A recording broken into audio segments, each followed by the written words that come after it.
नमस्कार मंडळी, तुम्ही बघताय आपला आवडीचा यूट्यूब चॅनल काय म्हणते पब्लिक. आज एक अत्यंत महत्त्वाची बातमी सामान्य पब्लिकसाठी आहे.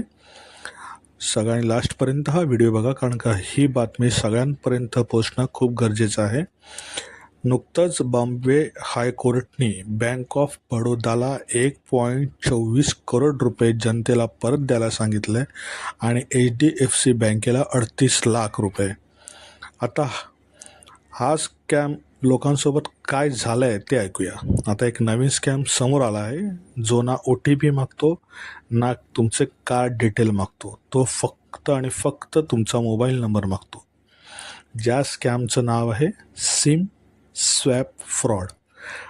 भारतामध्ये सगळ्यात जास्त प्रमाणात हा स्कॅम पसरत आहे, म्हणून आपल्याला सुरक्षा घेणं गरजेचं आहे.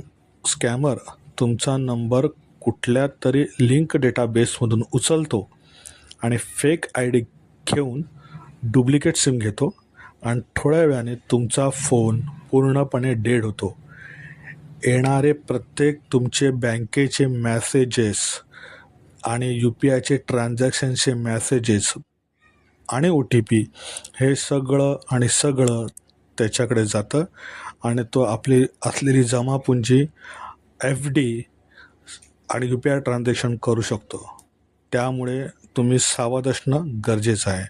आणि हा स्कॅम आपल्याला टाळायचा असेल तर मी आता तुम्हाला पुढील 3 गोष्टी सांगणार आहे. त्या तुमच्या मोबाईल सेटिंगमध्ये तुम्हाला करायच्या आहेत.